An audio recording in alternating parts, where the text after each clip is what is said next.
শুভ সন্ধ্যা সকলকে। আজ ভূমি দর্পণ গ্রুপের পক্ষ থেকে 970তম ক্লাসে স্বাগত সকলকে। আজ 20/4/2026। আজকে আমাদের ক্লাসে আলোচনার বিষয় হচ্ছে শরিক মায়াজম। শরিক মায়াজম নিয়ে 62তম পর্ব নিয়ে আলোচনা করবেন আমাদের শ্রদ্ধেয় স্যার ডক্টর অমরনাথ চক্রবর্তী মহাশয়। তো আমি স্যারকে আলোচনা করার জন্য অনুরোধ করছি।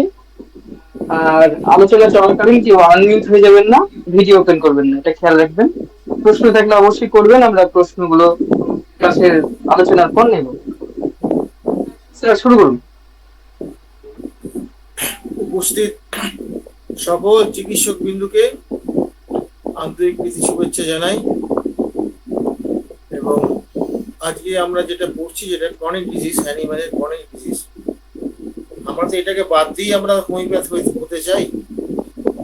তা আমার এটা একটা ক্ষুদ্র প্রচেষ্টা, ওয়ার্ড বাই ওয়ার্ড অ্যানিমালের যেটা আদর্শ বা স্পিরিটটা, আদর্শ তো আছে, স্পিরিটটাকে বুঝতে হবে, ডাটাকে নয়, স্টিরিওটাইপ ডাটাকে নয়। তথ্য শুধু বুঝতে হবে না, তথ্যের মধ্যে যে স্পিরিটটা যেটা লুকিয়ে আছে, এই স্পিরিটটা অত্যন্ত গুরুত্বপূর্ণ বিষয়। এটা না বুঝলে বিভিন্ন রকম গন্ডগোল হবে, বিভিন্ন রকম গন্ডগোল আপনারা দেখতে পাবেন। একজন ভিডিও খুলে বসেছেন, ভিডিওটা বন্ধ করুন।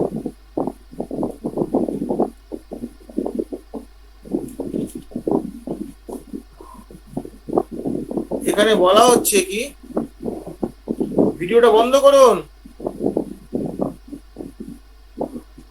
রিয়াজুল, ভিডিওটা বন্ধ করুন। ঠিক আছে। এর আগে আমরা যেটা আলোচনা করেছিলাম, যে আমরা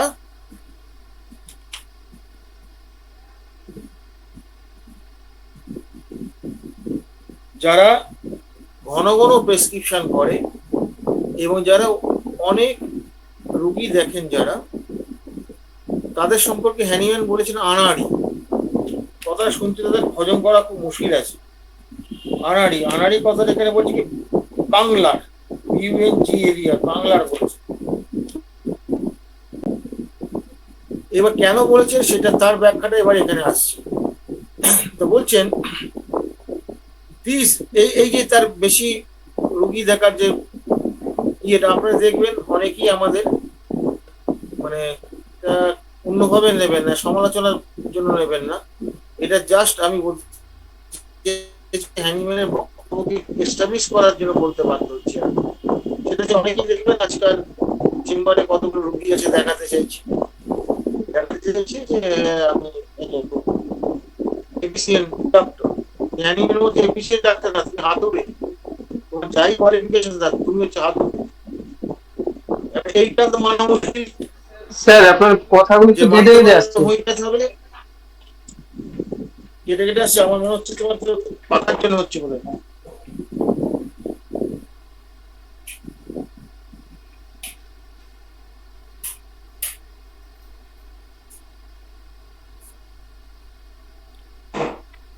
এখন এখন কেটে আসছে,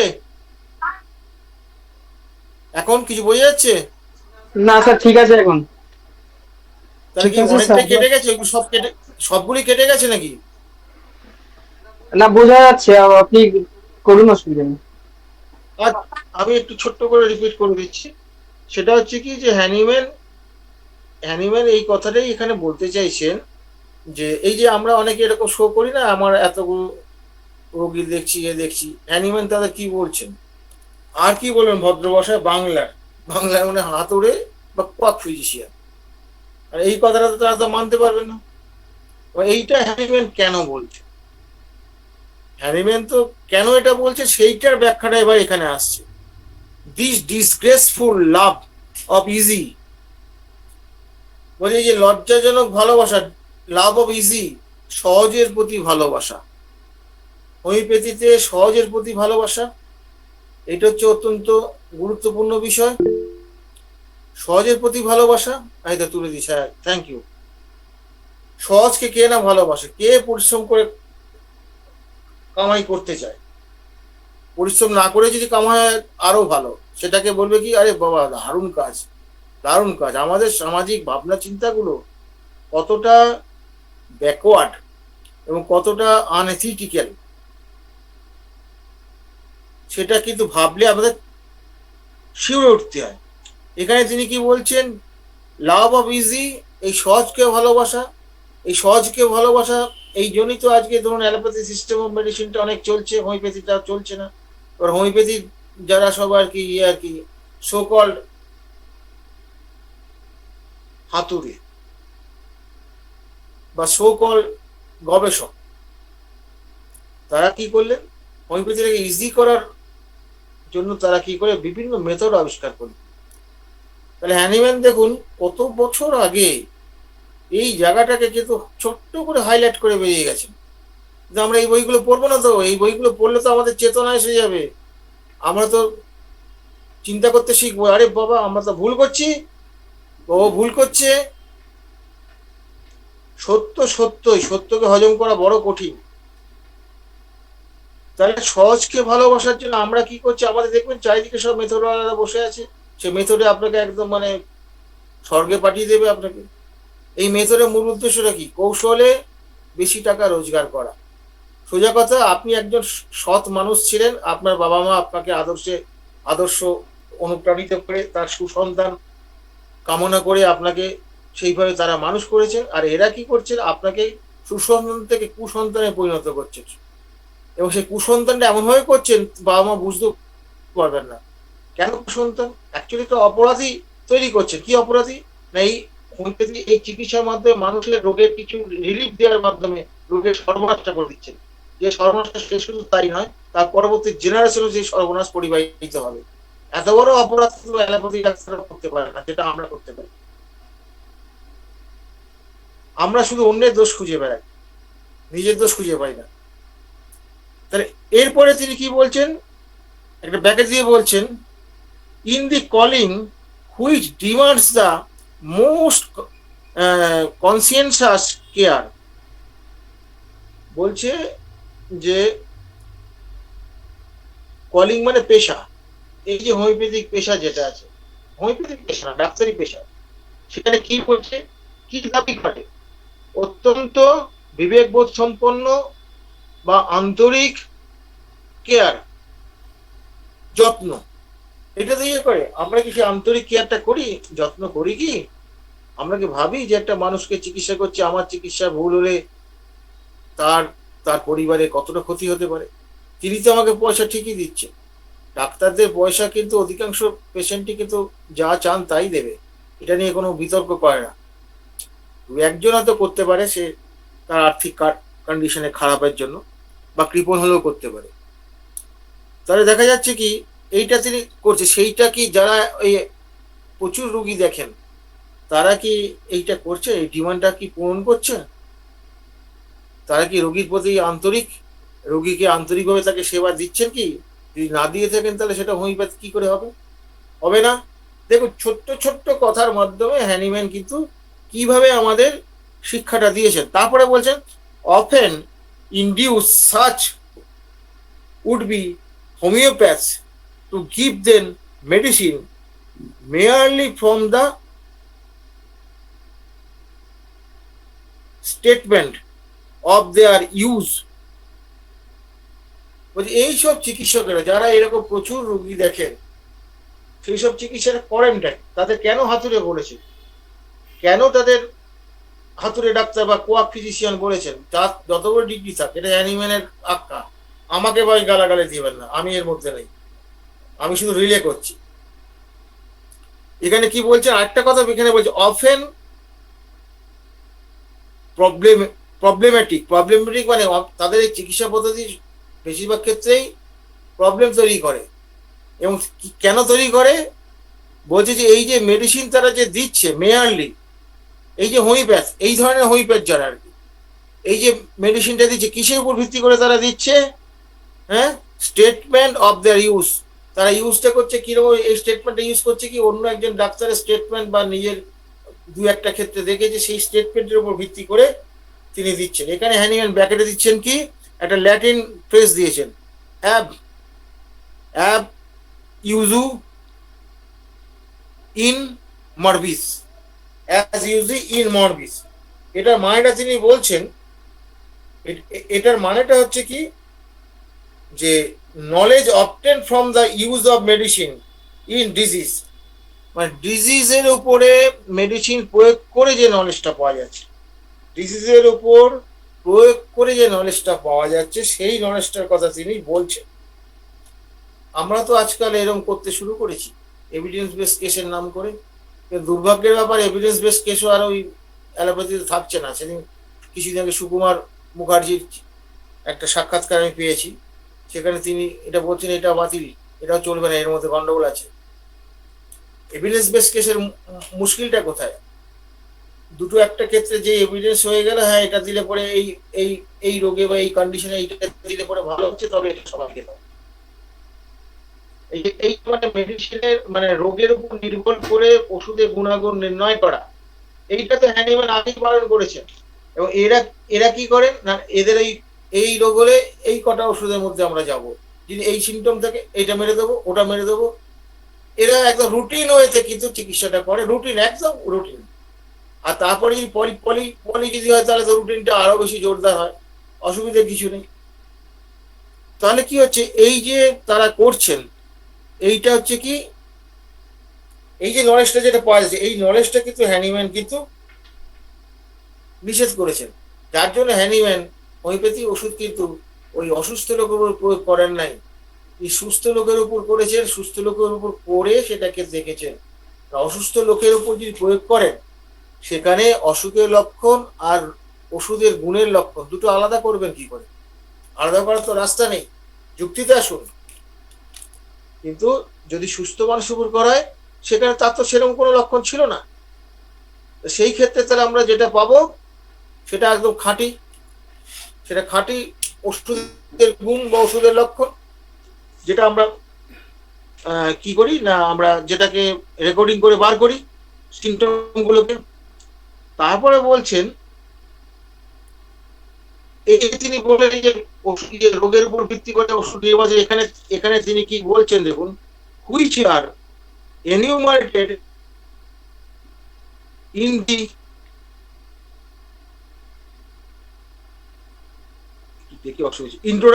introduction to the medicine, a method which altogether faulty and strongly savor of allopathy।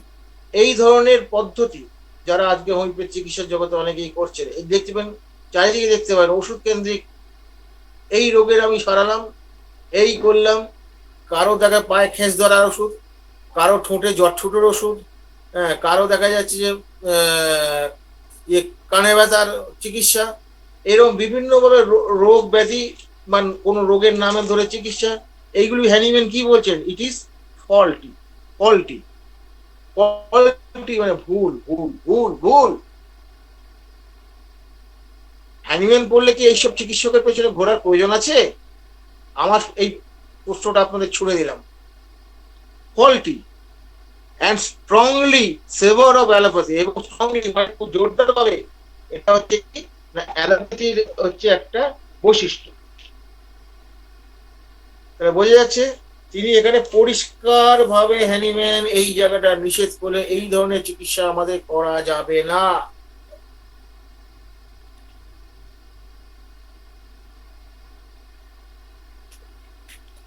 এরপরে কি আছে,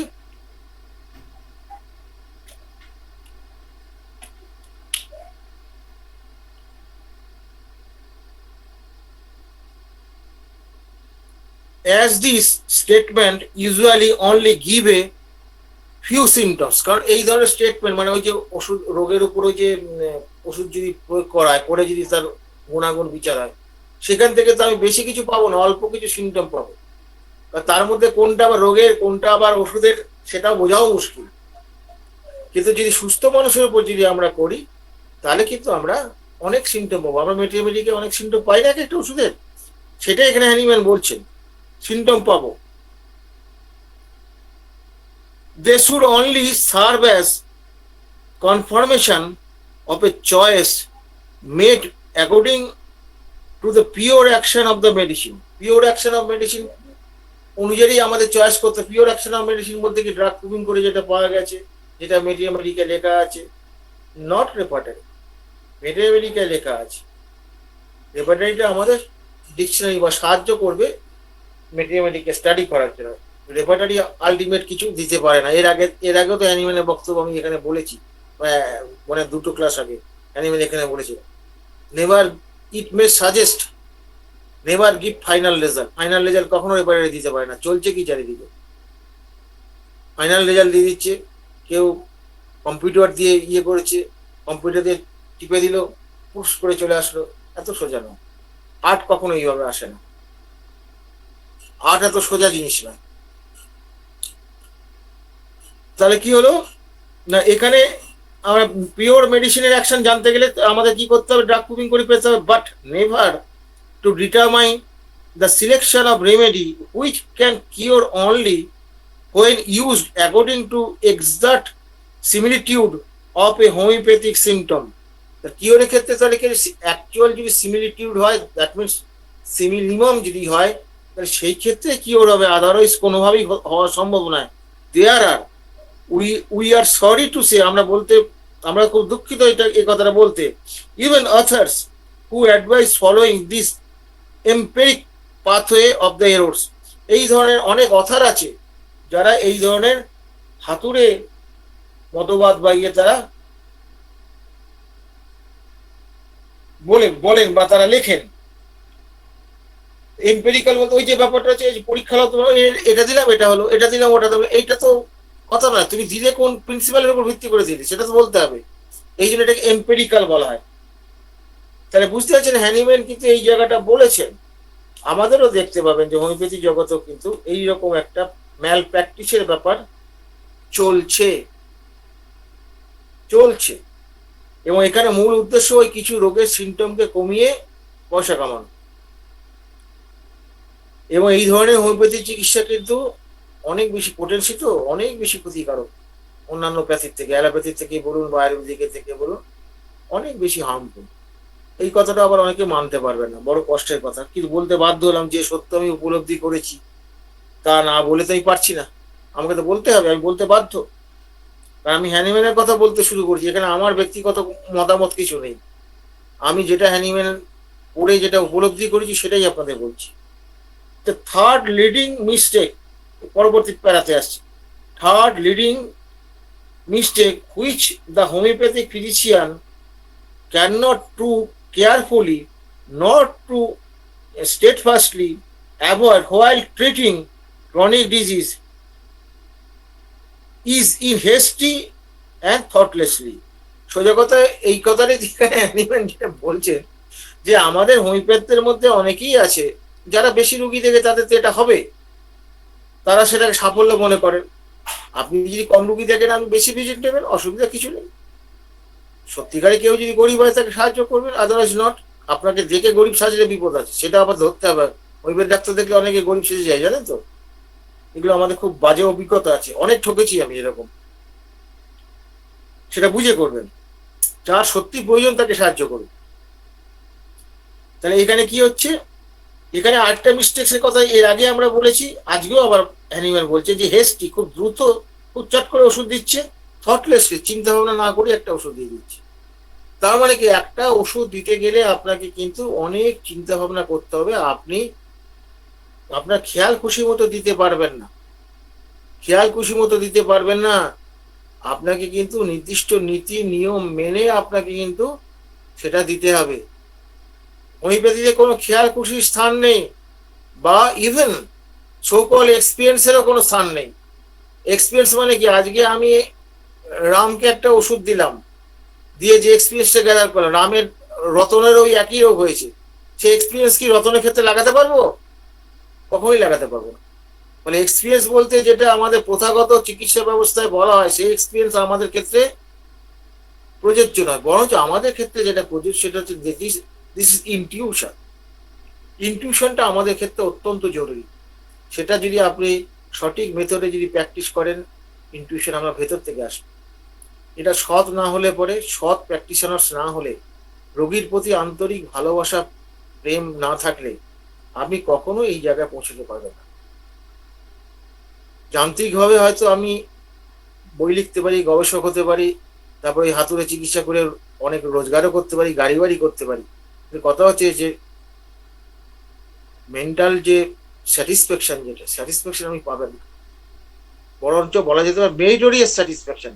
মেরিটোরিয়াস গুণগত মানের স্যাটিসফ্যাকশন পাবেন না, আপনি পাবেন মানিটোরিয়াস স্যাটিসফ্যাকশন। অন্যায্য পথে টাকা রোজগার করে তার জ্বালাও অনেক। আপনার কম টাকা থাকলে জ্বালা আছে বটে, তার থেকেও জ্বালা বেশি টাকা যদি অন্যায্য পথে তৈরি করেন, সৃষ্টি করে, তার জ্বালা অনেক বেশি। এগুলো যারা, আপনি এগুলো আমাকে বলতে হবে না, আমি রুগী দেখুন, রোগীর কথা দিয়ে বুঝতে পারবেন।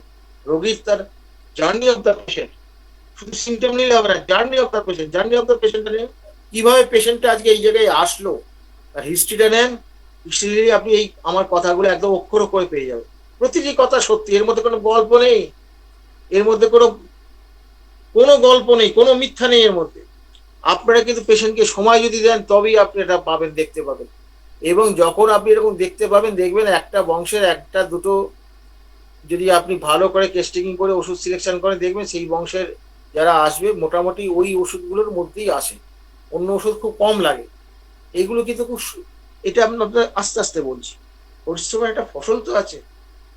হ্যাঁ, ফলে দেখবেন অধিকাংশ ক্ষেত্রে তার বাবা মায়ের ওষুধটা আসে। আমি বলছি না এরকম চোখ বুঝে বাবা মায়ের যেটা আসলো সেটা দিয়ে দেবেন, সেটা বলছিলাম, আসে। আমরা এমনও দেখেছি একটা ফ্যামিলিতে সবগুলোরই একটা ওষুধ প্রকাশ করছে, কিন্তু অন্য অন্যরকম ভিন্ন ভিন্ন ভাবে তারা প্রকাশ করছে। কিন্তু করলে কি হবে, আমরা যেহেতু যে এই যে এসেন্সটা যখন আমরা বুঝতে পারবো, তখন কিন্তু ভিন্ন ভিন্ন প্রকাশ করলেও আমাদের ওষুধের চরিত্র বুঝতে অসুবিধা হবে না। আমরা যেমন স্ট্যাপিস্যাগ্রিয়া বললে মনে করি অপমান হলে পরেই স্ট্যাপিস্যাগ্রিয়া হয়, বোধহয় ঘোড়ার ডিম হয়। স্ট্যাপিস্যাগ্রিয়া অপমান ছাড়াও হয়। স্ট্যাপিস্যাগ্রিয়া দেওয়ার অনেক রাস্তা আছে, গ্রিপ হলেও হতে পারে, ডিসেবলমেন্ট লাভ হলে হতে পারে, কত জায়গা থেকে হতে পারে। ফলে আমাদের এরকম ফিক্সড আইডিয়া থাকা উচিত নয়। ন্যাট্রামিউর মানে গ্রিপ, গ্রিপ হতেই হবে, ডিসেবলমেন্ট লাভ হতেই হবে না, সে নাও হতে পারে, হলে ভালো হয়। আরো অন্যভাবে ন্যাট্রামিউর আসতে পারে। ফলে এইগুলো আমাদের বুঝতে হবে। এটা যদি আমরা না বুঝতে পারি তাহলে কিন্তু আমরা ফিক্সড যদি হয়ে যায়, এটা হলে এই, ওটা হলো এই, স্টিরিওটাইপ ভাবনাটা আমাদের ছাড়তে হবে। রোগী আপনাকে শেখাবে, রোগী বলবে আমি এই, আমি ওই। এবং রোগীর কথাগুলোকে এবার আপনি আপনার ফিলোসফি দিয়ে, বুদ্ধি দিয়ে সাজিয়ে নিয়ে তবে তো ডাক পিকচারটা আপনি পাবেন। ডাক পিকচার তো চাইলেই পাওয়া যায় না। এবং ডাক পিকচারে আইডিয়া যদি থাকে তাহলে বুঝতে পারবেন যে যা জিজ্ঞেস করে পেয়েছেন সেখান থেকে ডাক পিকচার আসছে কিনা। ডাক পিকচার না আসলে তখন ওষুধ দেবেন না, পেশেন্টকে প্রশ্ন করতেই থাকুন, প্রশ্ন করাই আপনার কাজ। এবার কি হচ্ছে ক্রনিক ডিজিজের ক্ষেত্রে, তাহলে কি হচ্ছে এইরকম ভাবে হেস্টি প্রেসক্রিপশন, ঘন ঘন প্রেসক্রিপশন বদল করা যাবে না। এই জন্যই তো আমরা যখন এই প্র্যাকটিস করি, যখন একটা সিমিলিমাম যদি আমরা দেই, আমরা প্রথম জীবনে যা করেছি করেছি সেটা আর বলতে চাইছি না। কথা হচ্ছে যে সিমিলিমাম দিলে পরে বেশিরভাগ ক্ষেত্রে অ্যাকুট কেসে ওষুধ লাগে না, শুধু কাউন্সিলিং আর প্লাসিবো। যদি ওষুধ লাগে সেই ক্ষেত্রে প্রথমে ভাববো সেই ওষুধটার কোনো ছোট পাওয়ার বা অন্য স্কেলে দেওয়া যায় কিনা, যদি দিতে বাধ্য হই। আর যদি সেটা না হয়, অ্যাকুট কন্ডিশনে যে দেওয়া যাবে না তা নয়, কিছু কিছু ক্ষেত্রে যদি অ্যাকুট ইয়ে থাকে, এক্সাইটিং কজ থাকে, খুব স্পষ্ট যদি ইয়ে থাকে, সেক্ষেত্রে আমরা দিতে পারি, কিন্তু সিভিয়ার না হলে দেবেন না। আমি বারবার বলছি, ক্রনিক মেডিসিনটা কাজ করবার সুযোগ দিতে হবে, চট করে অন্য ওষুধ দিয়ে ডিস্টার্ব করবেন না। আসুন পরবর্তীকালে দেখবেন অ্যানিম্যাল জায়গাগুলো বলেছে। তো আমরা এগুলো খুব কাকতালীয় ভাবে করি না। এবং যখন আমরা অ্যাকুট হলেই অ্যাকুট দিতাম, সেই দেয়াটা যে আমরা ছেড়েছি, সেটা ছেড়েছি মূলত আমার গুরু তপন কাঞ্জিলালের শিক্ষায়। প্রথম প্রথম ছাড়তে খুব অসুবিধাই হতো, জ্বর হয়েছে 102 জ্বর, ওষুধ দেবো না, এটা অমানবিক। আসলে মানবিক বোধ, হোমিওপ্যাথ হতে গেলে মানবিক বোধটা কতটা যুক্তিসঙ্গত হতে হবে, সেটা আমাদের অনেকেরই ধারণা নেই। অন্যান্য চিকিৎসকদের মানবিক বোধ আর হোমিওপ্যাথির মানবিক বোধের মধ্যে গভীরতার অনেক পার্থক্য। এবং এই মানবিক বোধের সঙ্গে জ্ঞান থাকতে হবে, গভীর জ্ঞান থাকতে হবে, যেটা না থাকলে অন্য প্যাথির সঙ্গে এইটা আমাদের মৌলিক পার্থক্য। আমরা ওষুধ দেবো না, পেশেন্ট ভালো থাকবে। 102-3 জ্বরও তো রিসেন্ট হয়েছে, আমি ওষুধ দিই, পেশেন্ট কিন্তু ঠিক হয়ে গেছে। আমি তো এমনও হয়েছে ব্লিডিং হচ্ছে, মাঝে মাঝে তার মুখ দিয়ে রক্ত উঠছে, ওষুধ দেয়নি, পেশেন্ট ঠিক হয়ে গেছে, দুদিন পরে ঠিক হয়ে গেছে। তাকে শুধু কাউন্সিলিংটা করতে হবে, ভালো করে আশীর্ব দিতে হবে, ওটা খুব বুদ্ধি করে দিতে হবে, সাইকোলজিক্যাল ট্রিট করতে হবে। ফলে এইখানে বুঝতে পারছেন যে আপনার একটা ব্লিডিং এর কেসে আপনি উইদাউট মেডিসিনের ইয়ে করছেন, তার কতটা নলেজ, কতটা গভীরতা থাকলে আপনি এই সাজেশনটা দিতে পারবেন। যদি আপনার ভুল হয়, পেশেন্টটা মারাও তো যেতে পারে। তাহলে বুঝতে পারছেন হোমিওপ্যাথদের ডাক্তারদের ক্ষেত্রে গভীর নলেজটা যেমন দরকার, তেমনি দায়িত্বশীল হতে হবে। এবং ওষুধ যে দিয়েছেন, দিয়ে যে অপেক্ষা করবেন, সেই দায়িত্বশীল হোমিওপ্যাথি ওষুধের উপর, হোমিওপ্যাথি ফিলোসফির উপরে ভালো দখল না থাকলে কিন্তু ওই অপেক্ষা করতে পারবেন না। ওই একটা ওষুধ দিয়ে দেবেন, ব্যাস ব্লিডিংটা বন্ধ হয়ে গেল, পেশেন্টটা নষ্ট হয়ে গেল, আপনি আর এগোতে পারবেন। এ বহুত মুশকিল জায়গা। মানে এই জায়গাগুলো আস্তে আস্তে একটা একটা করে হার্ডেল আপনাকে এগোতে হবে। দু একবার ধাক্কা খাবেন, দু একবার ফেলিওর হবে, কিন্তু যদি সচেতন থাকেন, আপনার ফেলিওর আস্তে আস্তে সাকসেসে পরিণত হবে। এটা নিয়ে কোনো ভুল নেই। তারপরে এখানে কি বলছেন, when a properly moderate dose, দেখুন মডারেট ডোজ, শুধু ডোজ বলেন নাই, properly moderate dose, moderate dose of a well selected antipsychotic medicine has been serviceable for several days। বলছেন যে একটা হোমিওপ্যাথিক্যালি সিলেক্টেড অ্যান্টিসোডিক ড্রাগ অনেকদিন ধরে সেটা কি করে সার্ভিস দেয়, তার মানে কাজ করে আর কি, সোজা কথা। সেভারাল ডে, সেভারাল মানে নির্দিষ্ট কোনো দিন বলেন নাই। তারপরে তিনি বলছেন giving some other medicine in the mistake supposition that so small a dose would not possibly operate and be of use more than 8 or 10 days। এবং তারা অনেক সময় ভাবেন কি, এটা ছোট ওষুধ দিচ্ছি, ছোট পাওয়ার দিলাম, এটা কত 8-10 দিন কাজ করবে, অসুবিধা কিছু নেই। আমি একটা ডিপ অ্যাক্টিং দিয়ে রেখেছি, একটা কোনো অ্যাকুট সিমটম এসছে বা কোনো কিছু হচ্ছে, দিয়ে দিই, এটা 8-10 দিন কাজ করবে। তারপরে অ্যানিম্যাল বলছেন এখানে আমাদের this notion sought to be supported by the statement that on some days or other while allowed to sometimes its action, the morbid symptoms which were to be eradicated and had shown themselves somewhat from time to time। এখানে মূল এই প্যারাটার gist হচ্ছে কিরকম, আপনি একটা ওরকম ওষুধ ছোট্ট করে দিয়ে দিলেন, সেটা কয়েকদিন 8-10 দিন কাজ করবে, কাজ করে কি হবে, সেটা বন্ধ হয়ে যাবে, কাজটা বন্ধ হয়ে যাবে। আপনি যেটা দিয়েছিলেন একদম ওয়েল সিলেক্টেড করেছিলেন, সেটা তার পর কাজ করে কি করবে, তার সিমটমগুলো সব দূর করে দিয়ে রোগীকে আরোগ্য করবে। এটা তো আপনার নোশন, আপনার ধারণা, ধারণার কোনো স্থান নেই হোমিওপ্যাথিতে। হোমিওপ্যাথিতে সবকিছু কিন্তু ল oriented.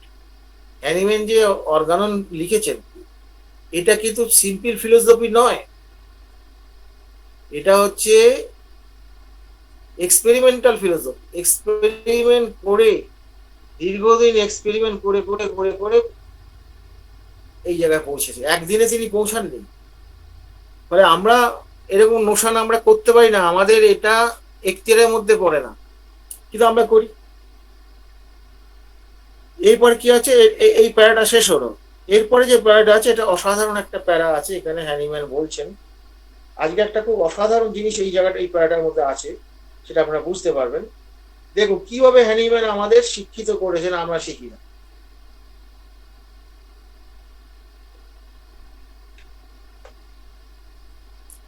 But if once a medicine, because it is selected in a correct homeopathic manner, correct homeopathic মানে কি, মিনিমাম হতে হবে, মিনিমাম ডোজ হতে হবে, এবং টাইমটা সুটেবল টাইম হতে হবে। সুটেবল টাইমটা এখানে বলেন, সুটেবল টাইমও একটা ফ্যাক্টর কিন্তু ওষুধ প্রয়োগের ক্ষেত্রে।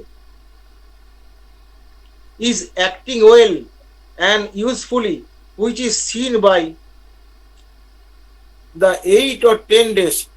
এরা এরা এক খুব ভালো করছে, করার পর 8-10 দিন পর আমরা কি দেখতে পারি, then and half and even half of a day may come when a moderate homeopathic aggravation take place। বলছে যে একটা ওষুধ সিলেকশন যদি ঠিক মতন হয়, আমরা দেখতে পাবো কি 8 দিন থেকে 10 দিন পরে আমরা দেখতে পাবো 1 ঘন্টা বা একটা হাফ ডে, তার মানে 12 ঘন্টার মতন, এই সময়টা হোমিওপ্যাথিক অ্যাগ্রাভেশন। হোমিওপ্যাথিক অ্যাগ্রাভেশন মানে কি?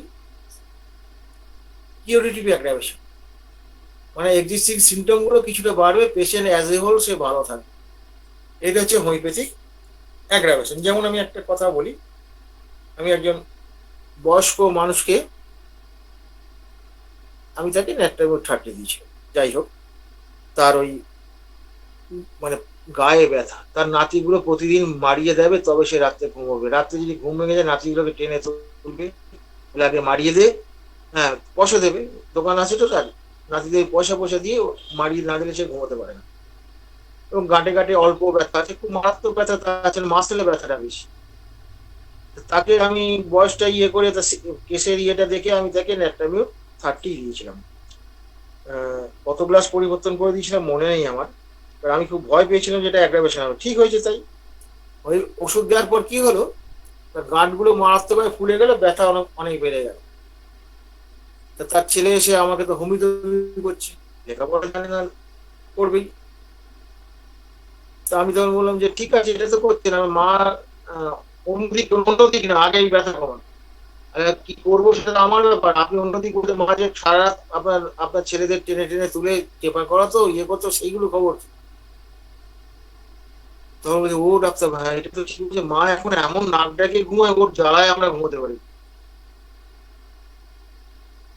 পেশেন্টটা কি হলো, গাঁটগুলো ফুটে গেল, প্রচন্ড ব্যথা, আগের থেকে ব্যথা বেশি, ছেলেটি আমার কাছে আসতে পারলো না, কিন্তু তার এমন ঘুম হলো, তাকে টেপা টেপিরও দরকার হলো না, তার নাক ডাকার জ্বালায় কেউ ঘুমোতে পারছে। This is homeopathic aggravation, this is homeopathic aggravation. এবার যারা ইয়ে আছে তারা কি করবে, ওই যে ব্যথাটা বেড়ে গেছে, পেশেন্টটা যদি পালিয়ে যায় তাহলে কি করতে হবে, ওকে একটা তাপি মারতে হবে, কেউ বায়োকেমিক দেবেন, কেউ মাদার ফাদার দেবেন, গ্র্যান্ডফাদার থাকলে তাও দেবেন, দিয়ে কি কেসটাকে শেষ করবে। এবং এরকম শেষ আমরা অনেকেই করি। অনেকেই আবার কি করে, হাঁটু ব্যথার চিকিৎসা আছে হোমিওপ্যাথি, হাঁটু ব্যথা, হাঁটু ব্যথার উপর কিছু ওষুধ দিয়ে এইবার সব শেখানো। আর এগুলো হচ্ছে ইজি, অ্যানিম্যাল বলছে লাভ অফ ইজি। এদের অনুরাগী, এদের অনুগামী, এদের প্রচুর, এরা গবেষণা করে, এই ধরনের গবেষণা করে যে বইগুলো দেখে, বইগুলো বাজারে বিক্রি হয় প্রচুর, কিন্তু মানুষের সর্বনাশের বই। এর থেকে হেরোইনের সামনে ভালো, হেরোইন তার ক্ষতি করবে, তার পরিবারের ক্ষতি করবে, আর এই ধরনের চিকিৎসার প্রতি তার ক্ষতি করবে, পরিবারের ক্ষতি করবে, তার জেনারেশনের ক্ষতি করবে, এটা আরো বেশি ডেঞ্জারাস, এটা আমাদের মাথায় রাখতে হবে। এটা হ্যানিম্যান বলেছেন, তাহলে এই যে বলেছেন হ্যানিম্যান, আমরা দেখতে পেলে তবে তো বুঝবো, হ্যানিম্যান বলিতে হবে না, রোগী দেখাবে তো আপনাকে। এখন আমরা তো সাধারণত ক্রনিক কেসে কি করি, 1 মাস পরে আসতে বলি তো, সেই জন্য রেকর্ডিং যখন পরবর্তী যখন রেকর্ডিং করবে তখন ওষুধ খাওয়ার পথে কেমন ছিলেন, পরপর কিরকম, এটা জানতে হবে আপনাকে। এখানে স্টাডি অফ দ্য পেশেন্ট, এখানে জার্নি অফ দ্য পেশেন্ট, এই 1 মাসের জার্নিটা কেমন হলো এটা জানতে হবে। জার্নি অফ দ্য পেশেন্ট জানাটা খুব গুরুত্বপূর্ণ, সিমটম জানার পাশাপাশি, নাহলে কিন্তু আপনি গন্ডগোল করবেন। কিন্তু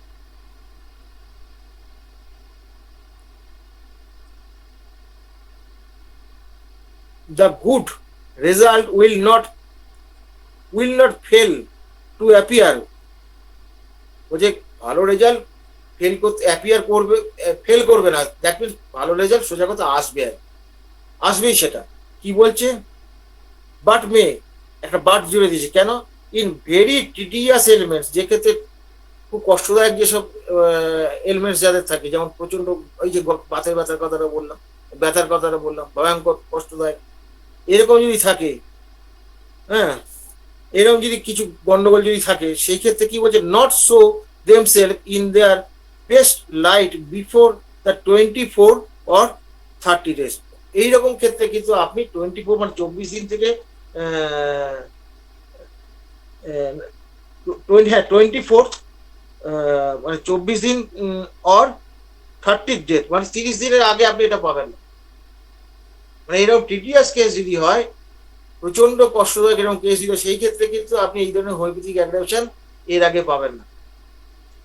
যে ক্ষেত্রে এরকম বারবার ব্যাপারটা থাকে সেক্ষেত্রে কিন্তু সেন্সিটিভ পেশেন্ট, তো সেক্ষেত্রে কিন্তু সেই ডোজিংটা কিন্তু খুব গুরুত্বপূর্ণ বিষয়। সিলেকশন ঠিক হলো, ডোজিং এ গন্ডগোলে পেশেন্টটা নষ্ট হয়ে যাবে, এমনকি ইনকিউরেবল হয়ে যাবে। এমন জায়গায় পেশেন্টটাকে পৌঁছে দেবে আপনি আর তাকে আর কিছু করতে পারবেন।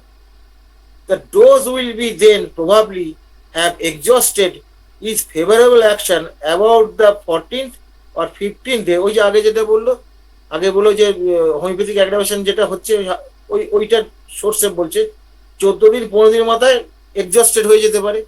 এখানে একটা কথা কিন্তু বলেছে, খেয়াল করে দেখুন, ডোজ উইল দেন প্রভাবলি কথাটা বলেছে। এই প্রভাবলিটা বাদ দিলে কিন্তু বিপদ হয়ে যাবে। প্রভাবলিটা বাদ দিলে তার মানে হ্যানিম্যান কি বলেছেন না 14 দিন আর 15 দিনের মাথায় ওষুধের অ্যাকশন নষ্ট হয়ে যাবে।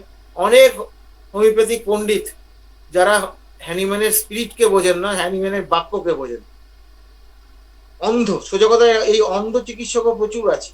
তারা মিনিমাম ডোজ সবকিছুই করে, কিন্তু এইরকম অনুযায়ী ওষুধের এক একটা ওষুধের এরকম অ্যাকশনের ডেটা সেটা দেখে তারপরে ওষুধ দেবে। তারা কি করে আর কি হচ্ছে সেটা আমরা বুঝতে পারছি। এইরকম চিকিৎসকও তো অনেক আছে হ্যানিম্যানের নাম করে। হ্যানিম্যানের নাম করলেই তাকে আপনি গলায় তুলে নেবেন, মালা পরিয়ে নেবেন, সেটা করলে হবে না। বুঝতে হবে সে সত্যি সত্যি হ্যানিম্যানের অনুসারী না হ্যানিম্যানকে সামনে রেখে পেছনে অন্য কাজ করছে। প্রভাবলি কথাটা দেখুন, এই একটা ওয়ার্ডে কিন্তু মেরে দিয়েছে। প্রভাবলি সম্ভবত হ্যাভ এক্সস্টেড, যদি এক্সস্টেড হয়ে যায় তাহলে কিন্তু আমরা 14 days এর মধ্যে এক্সিস্ট হয়ে যায়। Before that time it will be injudicious and obstruction to the progress of the cure. বলছে তার আগে যদি আমরা ওষুধ দেই এই যে এক্সস্টেড হওয়ার আগে, তাহলে কি হবে না ইনজুডিশিয়াস মানে এটা মানে কি বিচারসম্মত হলো না, যুক্তিসম্মত হলো না, এই অর্থে আর কি।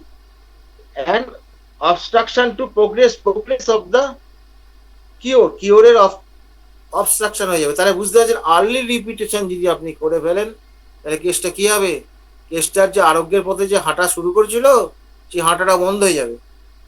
বুঝতে পারছেন রিপিটেশন এত সোজা জিনিস নয়, রিপিটেশন এত সোজা জিনিস নয়। আমার এক মনে পড়ে এক হোমিও চিকিৎসকের কথা বলি, তাকে আমি কার্ড দিয়েছিলাম। তা হোমিও চিকিৎসক হলে পরে আমি 2 মাস পরেই আসতে পারি, এমনি পেশেন্ট হলে পরে আমি 2 মাসের ওষুধ দিয়ে যাবো, সেখানে আমি 2 মাসের পয়সা পাবো। তো তাকে 1 মাসের পয়সা নিই, তাকে বলি 2 মাস পরে আসো। 2 মাস পরে আসার যখন পরে বলে ওষুধ লাগবে না, সে হাঁটা দিতে শুরু করে যাবে। ওষুধ লাগবে না মানে তোমাকে যে এতদিন ধরে আমি দেখে বললাম ওষুধ লাগবে না, তার দাম দাও না, এটাও লাগবে, হ্যাঁ এটা লাগবে। নিজে প্লাসিবো দেওয়ার ক্ষমতা নেই, সেই যোগ্যতা নেই, কোয়ালিটি নেই, কিন্তু যার কোয়ালিটি আছে তাকে দিতে গেলে তার গন্ডগোল হয়ে যাচ্ছে, তার দিতে পারছে না। মানে বুঝতে পারছেন যে চরিত্রটা যদি আমরা না বদল করতে পারি আমরা ভালো হোমিওপ্যাথ হতে পারবো না। এইগুলো বুঝতে হবে, কারণ এই শিক্ষাটা, এই যে ধরুন কখন দিতে হবে আর কখন ওষুধ দেওয়া যাবে না, এই শিক্ষাটাও কিন্তু আমরা দীর্ঘদিন একদম এঁটুলির মতো লেগে থেকে শিখেছি। এটা কিন্তু শুধু নিজের চেম্বারে বসে রুগী দেখে শেখা যায় না, একজন ভালো গুরুর দরকার। আমার কপাল ভালো, আমি খুব ভালো গুরু পেয়েছি। আমি তো অধম হতে পারি, কিন্তু আমি অনেক উত্তম গুরুর সান্নিধ্যে এসেছি, যাদের সান্নিধ্যে আসার জন্য আমি কিছু সামান্য কিছু শিখতে পেরেছি।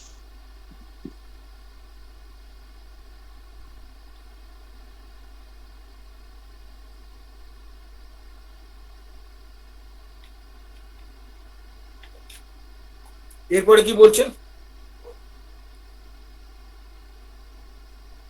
তার মানে কি আর্লি রিপিটেশন করা যাবে না, দিয়ে দিই। অনেক সময় দেখবেন ওষুধ খেতে খেতে ভালো আছে, হঠাৎ করে তার কষ্টগুলো কিছু বেড়ে গেল, আপনি ভাবলেন জানি সিমটম তো রিঅ্যাপিয়ার করছে, মেরে দেবেন। আরে কেন ওটা করলো সেটা দেখুন।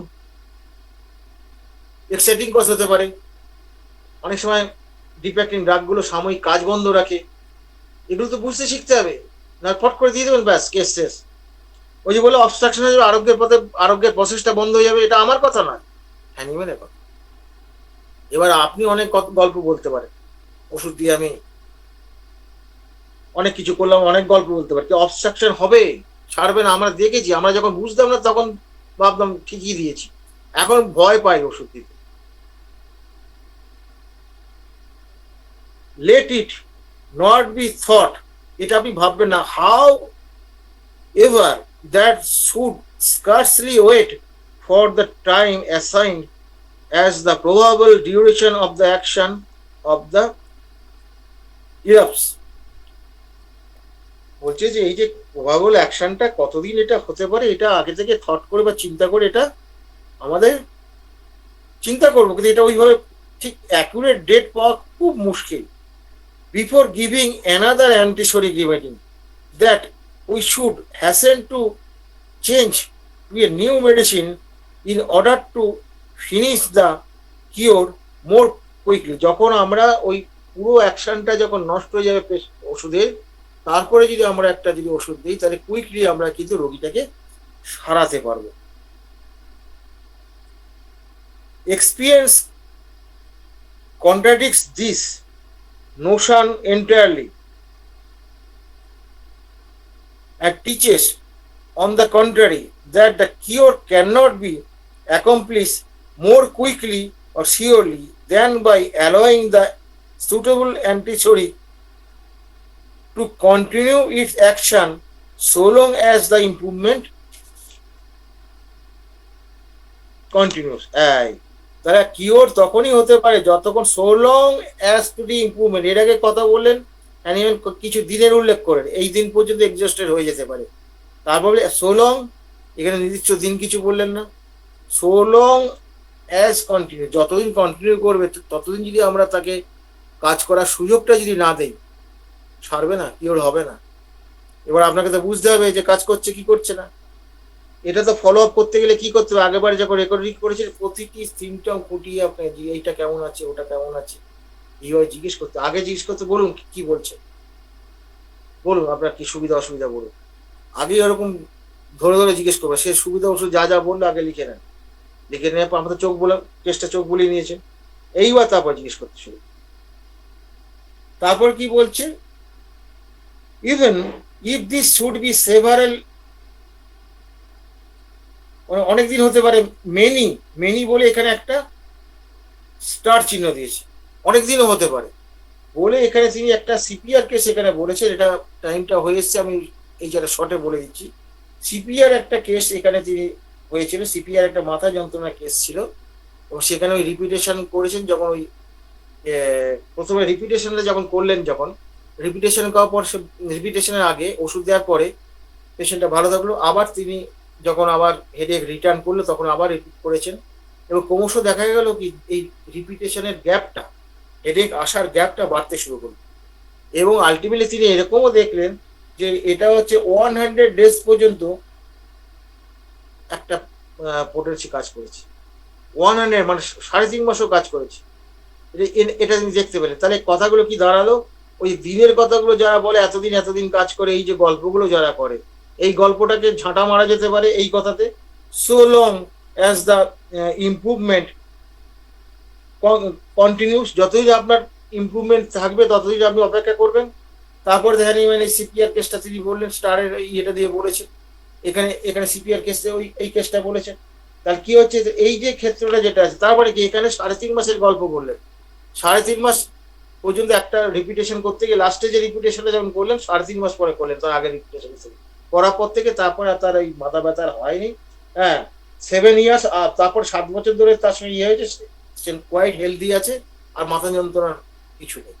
তাহলে বুঝতে পারছেন, আমরা যখন একটা ওষুধ দিয়ে রিপিটেশন হলো, সেখানে একটা জিনিস খেয়াল করতে, যেমন মাথা যন্ত্রণা কেস আপনার সপ্তাহে একবার করে ওষুধ দেওয়ার পর কি হলো, মাথা যন্ত্রণা ফেরত আসলো, ফেরত আসার পর কি করলেন, অবস্থা বুঝে ওষুধ রিপিট করবেন অথবা করবেন না সেটা অন্য কথা, এখানে সবসময় রিপিট করতে হয় তা না, বুঝে করতে হয়। এবার দেখবেন যে গ্যাপটা বাড়ছে, 1 সপ্তাহ তো বোঝে না, এটা 10 দিন পরে আসলো, এই যে গ্যাপটা বাড়তে শুরু করেছে, ইট ইজ অলসো প্রোগ্রেসিভ, এটা প্রোগ্রেসিভ, এগুলো বইতে পাবেন না। এই যে এখানে যদি পড়েন, এই যদি ফিলোসফি যদি পড়েন, এই হ্যানিম্যানের যে এই ক্রনিক ডিজিজ বলে, এইখানে এই প্রোগ্রেসটা যখন করবে, এখানে সিপিআর ক্ষেত্রে প্রোগ্রেস কথাটা ইউজ করেছেন এখানে, এখানে এইভাবে আস্তে আস্তে গ্যাপটা বাড়তে শুরু করবে। এই গ্যাপটা যদি বাড়ে তখন তাহলে বুঝতে পারেন যে ভালো। তারপরে যখন দেখবেন আবার যখন সে আগের ফর্মে ফিরে আসছে তখন রিপিট করবে, ফিরে আসলেই দিতে হবে তা নয়, কতটা ইন্টেন্সিটি নিয়ে ফিরে এসছে দেখতে হবে। এইভাবে বুঝে বুঝে, এটা খুব বোঝার জায়গা, কিন্তু রিপিটেশনে গন্ডগোল হলেই বিপদ হয়ে যাবে, ছাড়াতে পারবেন না আপনি। সিলেকশন ঠিক আছে, ওষুধ ঠিক আছে, হ্যাঁ ডোজও ঠিক আছে, রিপিটেশন গন্ডগোল করলে তাহলে বুঝতে পারছেন যে কোনো মুহূর্তে ফাঁদে পড়ে যেতে পারে। এই প্রতিটি জায়গায় কিন্তু আপনাকে সতর্ক হতে হবে এবং আমাদের রোগীকে অবজারভেশন করতে হবে। Suppose the time of its duration so long as delayed, যত ডিলে করবে, ওই যে বললাম যত দেরি করবে, as long as practicable the giving a new medicine, যত ওটা দেরি করবে ততই আমাদের সুবিধা, এবং দেরি করে যখন তা রিটার্ন করবে যখন, তখন ওষুধটা দিতে হবে। তার মানে কি, প্রতিটা জায়গায় অপেক্ষা করার কথা বলা হচ্ছে। এখন কি চলছে ভাই, এই যে মাথা যন্ত্রণা কেস, সিপিআর 01, 02, 03, 04 লাইন দিয়ে চলছে। আমরা তো হ্যানিম্যান তো এই কথা, হোমিওপ্যাথি ওষুধ দেওয়ার পর তার তো অ্যাকশন থেকে বুঝবো সেটা ঠিক হয়েছে না ভুল হয়েছে, আগে থেকে তো অনুমান করা যায় না, কিন্তু এটা সব বুঝতে পারে। রুগীগুলো মরেও না, রুগীগুলো খুব ভালো থাকে, আমরাই যত বিপদে পড়ি ওষুধ দিয়ে, অ্যাগ্রাভেশন হয়ে যায়, ঝামেলা হয়। তা আজকে হ্যানিম্যানের এই যে বক্তব্যটা, যেটা দেখুন খেয়াল করে দেখেছেন, এই কথা মনে রাখবেন, so long as the improvement. আমি এরকমও দেখেছি 30 পোটেনশিয়াল লাইকোপোডিয়াম, টিউবারকুলিনাম বা ব্যাসিলিনাম, এই ধরনের ডিফেক্টিভ ড্রাগগুলো আমি 1 বছর, 1.5 বছর, 2 বছর, 2.5 বছর পর্যন্ত, আবার 3 বছরও দেখেছি কাজ করছি, স্লো ইম্প্রুভমেন্ট তার চলেই যাচ্ছে। 2 মাস পর পর আসে সাধারণত ভালো থাকলে, হ্যাঁ এইগুলো পরিবর্তন হয়েছে, আগের থেকে শরীরটা আমার ভালো, ইমপ্রুভ করছে, তার সার্বিক উন্নতি হয়। অ্যানিমিক কন্ডিশন ছিল, অ্যানিমিক কন্ডিশন ডেভেলপ করেছে, খিদে ছিল না খিদে এসছে, মেন্টালি সে ভালো আছে, আনন্দে আছে, এগুলো সব কিন্তু ধীরে ধীরে ডেভেলপ করে সার্বিক উন্নতি। এবং আপনারা দেখবেন একটা সিমিলিমাম মেডিসিন, কাউকে লো পাওয়ার ভাববেন না, ওই পেশেন্টের জন্য তো আপনি লো পাওয়ার দিয়ে সারান না, ওই পেশেন্টের একটা স্টেট, যে স্টেটটা আছে সেই স্টেটটার ক্ষমতা থেকে একটু বেশি ক্ষমতা সম্পন্ন ওষুধ আপনাকে দিতে হয়। তাহলে ব্যাপার হচ্ছে লো বলে তো কিছু নেই, আপনি যাকে 30 দিচ্ছেন তার হয়তো, একটা সোজা উদাহরণ দিয়ে বলছি, তার হয়তো ওই রোগের ক্ষমতা ধরুন 28, আমি তাকে 30 দিলে, 28 দিলে তো হবে না, একটু বেশি দিতে হবে, 30 দিলে তাহলে সে আরোগ্যের সূচনা করবে। তাহলে বুঝতেই পারছেন আমরা সবসময় কিন্তু হাই পাওয়ারই দিই। আমার কথাটা নিশ্চয়ই অনুমান করতে পারছি আমি কি বলতে চাইছি। হ্যাঁ, মানে ওই পেশেন্টের যে স্টেটে আপনি ওষুধটা দিলেন, সেক্ষেত্রে ওই পেশেন্টের ওই স্টেটে তার ওইটাই হাই পাওয়ার, হাই পাওয়ার না দিলে তো কি ওর আসবে। আমার এরকম ভাবা যাবে না 30 মানে লো পাওয়ার, 1M মানে হচ্ছে হাই পাওয়ার, এরকম ব্যাপারটা নয়। ওটা হচ্ছে সংখ্যাগতভাবে হাই পাওয়ার। রোগীর ক্ষেত্রে যদি বিচার করি, রোগীর দৃষ্টিভঙ্গি থেকে যদি আমরা বিচার করি, তাহলে ব্যাপার হচ্ছে রোগীর যেটা প্রয়োজন, যেটা তার রোগের কন্ডিশনটার জন্য যে পাওয়ারটা দরকার, মানে রোগের তাকে আক্রমণ করার জন্য একটু শক্তিশালী দিতে হবে, তো সেই শক্তিশালী যাই দেয়, 30 দেই 200 দেই, সেটা কিন্তু ওই রোগীর ক্ষেত্রে কিন্তু হাই পাওয়ার, ওই রোগীর ওই ক্ষেত্রে ওই সময়, পরবর্তীকালে আরো হাই উঠতে হতে পারে আমার। আপাতত হাই পাওয়ারের যে আমাদের একটা ধারণা আছে ভ্রান্ত, এই ধারণাটা আমি কাটাবার চেষ্টা করলাম। আপাতত আমি এইটুকু বলে শেষ করলাম, সকলকে ধন্যবাদ জানালাম। এইবার যদি কোনো অ্যাডিং করার থাকে বা প্রশ্ন করার থাকে সেটা একটু দেখো। অসংখ্য ধন্যবাদ স্যারকে। আমাদের দ্বিতীয় পর্বের আলোচনায় আমাদের মাঝে উপস্থিত আছেন পার্থপ্রদীপ চৌধুরী স্যার। স্যার যদি কিছু অ্যাড করেন স্যার আজকের আলোচনার বিষয়ে।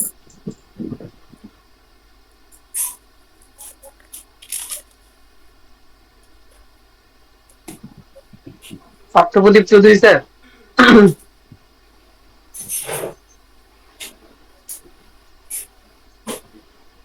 স্যার কি নেই? স্যার তো আছে। ঠিক আছে। হ্যাঁ, আসলে এটা শরিক মাহাজম পড়াতে গিয়ে যে কথাগুলো বলা হচ্ছে, শোনা যাচ্ছে? শোনা যাচ্ছে? হ্যাঁ স্যার শোনা যাচ্ছে। হ্যালো, শোনা যাচ্ছে।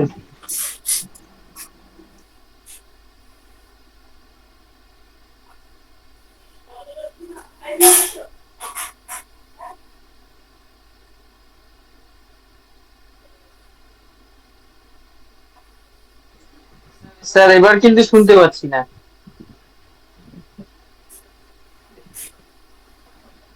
সমস্যা হচ্ছে স্যারের নেটওয়ার্কের সমস্যা। শরীর মাঝে কথাগুলো শোনা যাচ্ছে তো? নেটটা খুব সমস্যা। হ্যাঁ, পার্থ স্যারের নেট মায়া লুকোচুরি খেলে।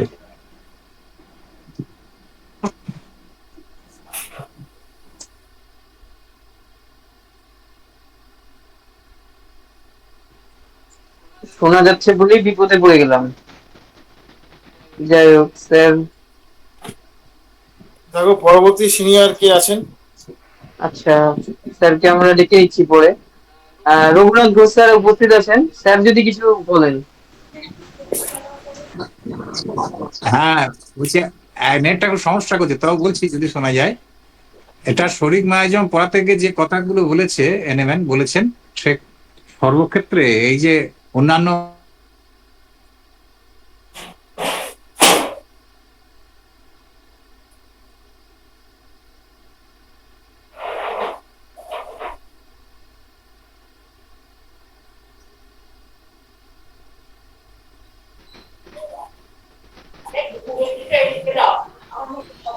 আমরা অন্যান্য ভাবেও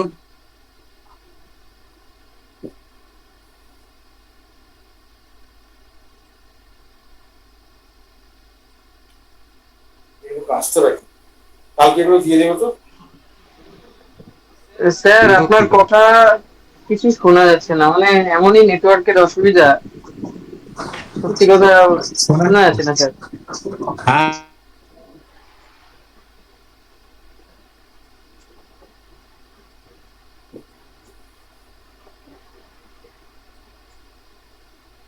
আচ্ছা স্যার, আমরা তাহলে ডেকে নিচ্ছি রঘুনাথ ঘোষ স্যারকে। তারপর যদি নেটওয়ার্ক ঠিক থাকে আমি ডেকে নিচ্ছি পার্থপ্রদীপ স্যারকে। হ্যাঁ রঘুনাথ ঘোষ স্যার, আপনি যদি কিছু অ্যাড করেন স্যার। এখন খুব সম্ভবত পার্থদা এটাই বলতে চাইছেন যে শরিক মায়াজম পড়াতে গিয়ে হ্যানিম্যান কিন্তু অনেক কথাই বলছেন।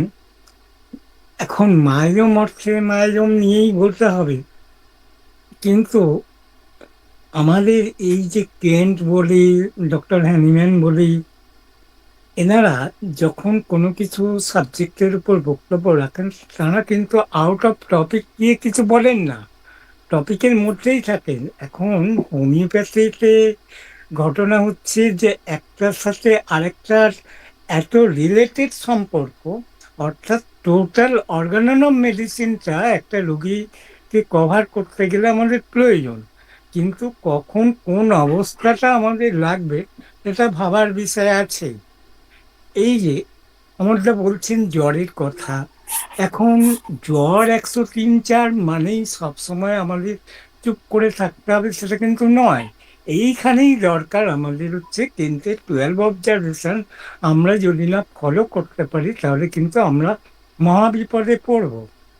হয়তো দেখা গেল পেশেন্টের জ্বরটা বেড়েছে, ঠিক কথা, কিন্তু আনুষঙ্গিক যে সমস্ত ব্যবস্থাগুলো বলা হয়েছে, অর্থাৎ তার change of look, change of mind এবং সবটাই বেটার ফিল, এই যে নিজে আমি ভালো আছি এই কথাটা বলছি, এখানে 103-4 জ্বর হোক আর 5 হোক, সেই জ্বরটা কিন্তু আস্তে আস্তে ওই ওষুধেই ভালো হবে, আমাদের ব্যতিব্যস্ত হওয়ার দরকার নেই। কিন্তু মানসিক দিক থেকে যদি পেশেন্টের কোনো উন্নতি না আসে, সেই ক্ষেত্রে একটা চিন্তার বিষয় হয়। তবে এই ক্ষেত্রে আরো একটা কথা মনে রাখতে হবে যে পেশেন্টের অবস্থা যতক্ষণ না খুব অসুবিধাজনক হচ্ছে ততক্ষণ পর্যন্ত আমরা কিন্তু ওয়েট অ্যান্ড অবজার্ভ করে যাব। যদি বিশেষ প্রয়োজন হয়, যেটা সেকেন্ড প্রেসক্রিপশনে বলা হয়েছে যে কথাগুলো, যে ইমিডিয়েটলি অ্যান্টিডোট করতে হবে, সেগুলো কিন্তু আমাদের স্মরণ রাখতে হয়।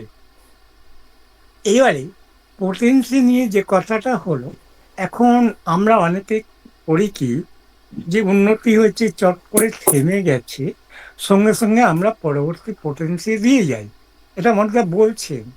কিন্তু ঘটনা হচ্ছে যে হাওয়া দোলা দেয় তারে, অর্থাৎ এই যে হাওয়ায় পাতাটা নড়লো, এখন পাতাটা শেষ পর্যন্ত অপেক্ষা করতে হবে কখন থামছে, অর্থাৎ আর নড়াচড়া করছে না, এইটা আমাদের বুঝতে হবে। এইবারে এই তো পাতা থেমে গেছে, ওষুধ দিয়ে দিলাম না, আবার যে বাতাসটা আসতে পারে, অর্থাৎ ওষুধের কাজটা যে আবার শুরু হতে পারে থেমে থেমে থেমে থেমে, এইটা আমরা বেশিরভাগ ক্ষেত্রে 50 সেন্টিডেসিমেল স্কেলে দেখতে পাই। যে বহুবার তার কিন্তু অ্যামিলিয়েশন অ্যাগ্রাভেশন হয়, অ্যামিলিয়েশন অ্যাগ্রাভেশন, এই জায়গাগুলো কিন্তু আমাদের বুঝে পোটেন্সি ব্যবহার করতে হবে। এইবারে যদি ওষুধ মানে ওষুধের কালীন ক্রিয়া চলাকালীন যদি ওষুধটা কিন্তু রিপিট হয়ে যায়, তাহলে তিনটে জিনিস হতে পারে: হয় ওষুধের কাজটা থেমে যাবে, নয় কোনো কিছুই হবে না, আর না হলে ভীষণ ক্ষতিকর অবস্থায় পৌঁছিয়ে দেবে। সেই জন্যে রিপিটেড মানে ওষুধ যে রিপিটেশনের কথা বলা হচ্ছে, সেই জায়গাটা কিন্তু আমাদের খুব অ্যালার্ট থাকতে হবে। আর বুঝতেই পারছি আমরা যে আজকের এই যে ফেসবুকের দৌলতে যে সমস্ত মানে ওষুধগুলো চটপট চটজলদি সিলেকশন হয়ে যাচ্ছে, এবং একসাথে অনেক মিক্সড ওষুধ খাচ্ছি, দুটো তিনটে ওষুধ, এবং ওষুধের যে কার্যকারিতা বোঝার জন্য যে আমাদের 10-12 অবজারভেশন উপহার দিয়ে গেলেন, তার ধারে কাছে নই আমরা। সেই জন্যে ফেসবুক থেকে হয়তো মানে ওই কিছু কয়েকটা একই ডিজিটে হয়তো রেজাল্ট পাওয়া যেতে পারে, কিন্তু সেটা মন্দ ধরে নিয়েই আমাদের চলতে হবে। কারণ এখানে কিন্তু 10-12 অবজারভেশন ফলো করা হয় না যেহেতু, তাই ওষুধ কার্যকরী কাজ করছে কি করছে না, কিউরেবল না ইনকিউরেবল, আমরা কিছুই বুঝি না।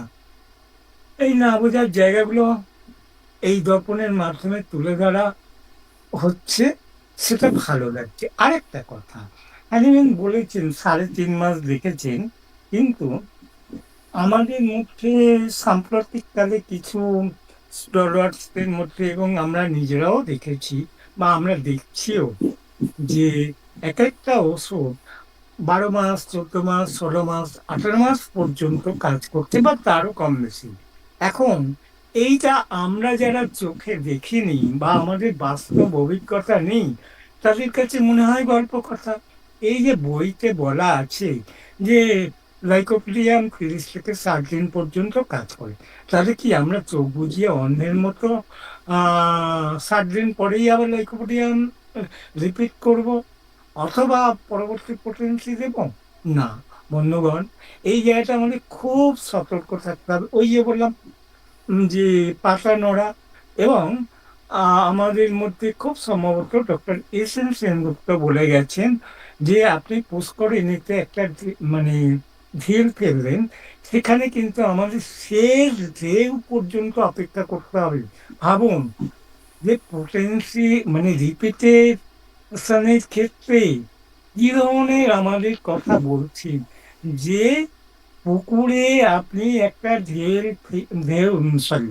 ঢিল ফেললেন, সেখানে ছোট বড় মাঝারি সেজো অনেক ঢেউয়ের সৃষ্টি হবে, কিন্তু আপনাকে একেবারে শেষ ঢেউ, ওই যে ছোট্ট ছোট্ট ঢেউ, সেই ঢেউ পর্যন্ত অপেক্ষা করতে হবে। অর্থাৎ আমাদের চোখ দুটোকে এবং আমাদের ষষ্ঠ ইন্দ্রিয় এই ক্ষেত্রে কিন্তু কাজে লাগাতে হবে।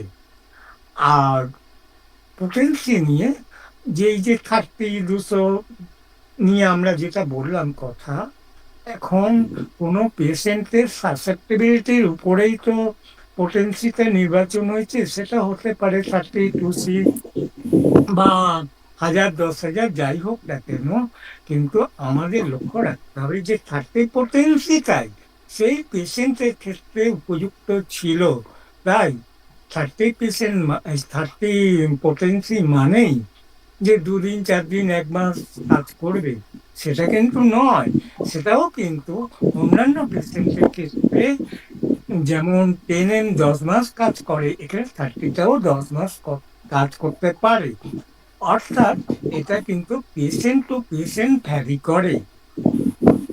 মানে সাসেপ্টেবিলিটির উপর তো আমরা পোটেন্সি নির্বাচন করেছি, তাহলে আমাদের কিন্তু এই জায়গাটা খেয়াল রেখে চলতে হবে।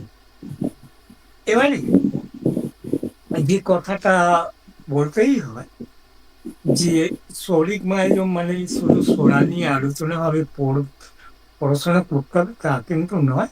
হোমিওপ্যাথি আলোচনা করতে গেলে বা পেশেন্ট দেখতে গেলে সর্বদিকেই আমাদের নজর দিতে হবে।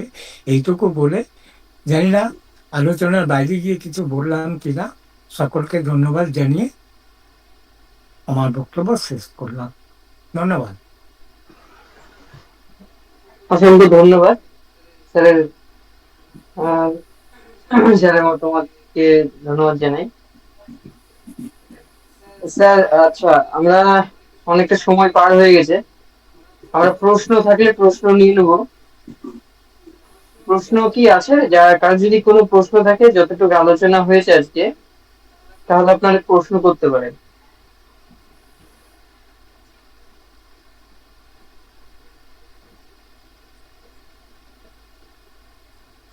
প্রশ্ন আমি একটা প্রশ্ন করছি। হ্যাঁ স্যার করুন। হ্যানিম্যান তো ক্রনিক ডিজিজ লেখার অনেক পরে ষষ্ঠ সংস্করণের অর্গান লিখেছিলেন, এবং তারপরে সম্ভবত এটা বয়সের কারণেই হবে না। উনি পরে যখন বললেন অ্যাকচুয়ালি ওষুধের মেটেরিয়াল তো আর পাল্টে যায়নি, ওষুধের তো সত্তাটা একই আছে। কিন্তু যখন উনি বললেন যে এই খুব সতর্কভাবে সুনির্বাচিত ওষুধগুলো ওই জিরো পোটেন্সিতে অর্থাৎ 50 শক্তিতে অনেক ঘন ঘন প্রয়োগ করা যায় এবং তাতে আরোগ্য ত্বরান্বিত হয়, আরোগ্য অনেকটা তাড়াতাড়ি এগিয়ে আসে আর কি। হ্যাঁ, নিশ্চয়ই হ্যানিম্যান তার পূর্ববর্তী জ্ঞান নিয়েই বলেছিলেন, কিন্তু অ্যাকচুয়ালি এখানেও একটা দ্বন্দ্ব চলে আসে আমাদের যে হ্যানিম্যানের শেষ বয়সে হ্যানিম্যান নিজের বুদ্ধির দ্বারা পরিচালিত হতেন না আরো তার তার স্ত্রী ম্যাডাম মেলেনি এবং তার যে অনুচর যারা তাদের দ্বারা খানিকটা প্রভাবিত হয়েছিলেন। এইটা সম্পর্কে আমাদের আলোচনার একটু অবকাশ রয়েছে। এইটা এই আলোচনার মধ্যে আসছে না, কারণ ব্যাপার হচ্ছে যে হ্যানিম্যান ওখানে একটা কথা বলেছেন, আমরা তো দেখি না কুটনোটা কত নম্বর কুটনো, আমার ওই আরোগ্য যে লিখছিলাম আমার একটু খুঁজে দেখতে পাবেন ওখানে। ওখানে হ্যানিম্যান বলছেন এক সুটেবল ইন্টারভাল বলেছেন, এবং একটা জায়গায় বলেছেন যতক্ষণ ওটা কাজ করবে ততক্ষণ ওষুধ তুমি দিতে পারবে না, সে কথা তিনি বলেছেন। রিপিটেশন কোন ক্ষেত্রে? যে ক্ষেত্রে সহিষ্ণু পেশেন্ট, সেখানে রিপিটেশনের প্রশ্নটা আসছে, অসহিষ্ণুদের ক্ষেত্রে রিপিটেশনের প্রশ্ন আসেনি। আমার কথাটা বুঝতে পেরেছেন? হ্যাঁ, হ্যাঁ দাদা, আমরা তো এখন দেখছি যে জিরো পোটেন্সি একটা ওষুধ দিয়ে অনেক অনেক দিন কাজ হচ্ছে। হবে তো, অসহিষ্ণু পেশেন্টের ক্ষেত্রে 01 আপনি চোখের সামনে দেখেছেন তো কি কাজ হয়েছে, হ্যাঁ আপনি একটা কেস দেখেছেন আমার। হ্যাঁ এখানে হ্যানিম্যান কিন্তু, এখানে হ্যানিম্যান প্রয়োজন হলে কথাটা কিন্তু অ্যাড করেছেন। এই যে প্রয়োজন বলেছেন এক সুটেবল ইন্টারভাল, এই কথাও বলেছেন এক জায়গায়, এক জায়গায় বলেছেন ওষুধ দেওয়া যাবে না। ওটা আপনি দেখুন, আমার ওর মধ্যে এত উদ্ধৃতি করে লেখা আছে, দেখুন কত নাম্বার মনে নেই আমার। এই জায়গাটা আমাদের কিন্তু প্রত্যেকটা শব্দ গুরুত্ব দিয়ে মানে বিচার করতে হবে। প্রয়োজন হলে কথাটা বলেছেন, রিপিটেশন হবেই না হবে না, এটা কিন্তু আমাদের খেয়াল রাখতে হবে। আচ্ছা, আর প্রশ্ন নেওয়া যাবে না? কত 6 বেজে গেছে, 11টা। হ্যাঁ স্যার, তাহলে আজকে আমরা আর কি প্রশ্ন আলোচনা নেবে না বন্ধ করে দিবি? না স্যার, আজকে আর প্রশ্ন নিচ্ছি না। আচ্ছা ঠিক আছে, থ্যাংক ইউ। সবাইকে শুভরাত্রি জানিয়ে আমি বিদায় নিচ্ছি।